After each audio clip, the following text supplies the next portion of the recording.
Il y a 26 ans, le 7 avril 1994, nous étions les témoins de ce qui allait être décrit comme un des chapitres les plus sombres de l'histoire de l'humanité. Nous étions les témoins d'une folie meurtrière qui dura 100 jours.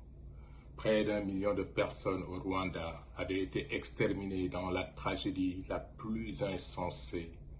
Elles étaient victimes du crime de génocide parce que ces hommes, ces femmes, ces enfants et même des nourrissons et ces vieillards ont été tués simplement du fait de leur identité ethnique Tutsi.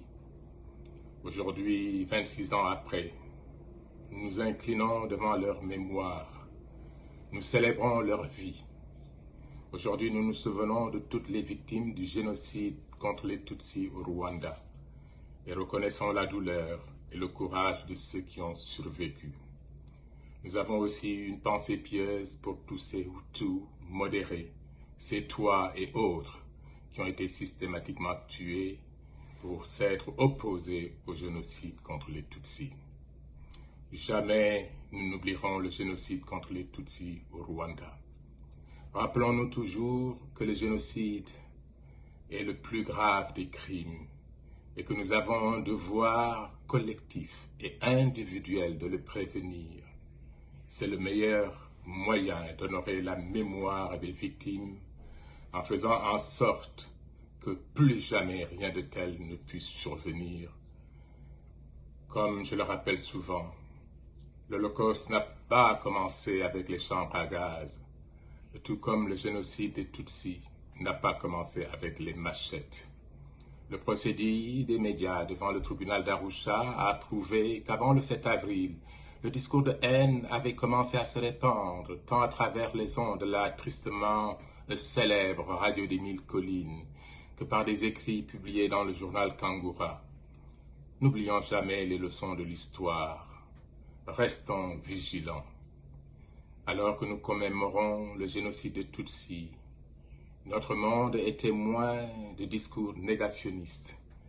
C'est le président du mécanisme, le juge Edius, qui disait que le révisionnisme et le déni de pareils crimes ne sont pas le fruit du hasard ni des phénomènes nouveaux.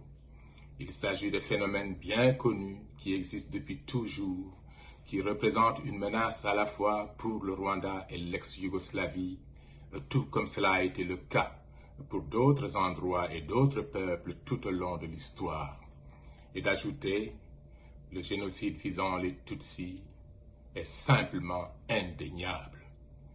Dans sa résolution 2150, entre parenthèses 2014, adoptée à l'unanimité, le Conseil de sécurité des Nations Unies a condamné sans réserve toute négation de ce génocide et a invité instamment les États membres à se donner des programmes éducatifs pour graver dans l'esprit des générations futures les leçons du génocide, le but étant d'en prévenir d'autres dans l'avenir.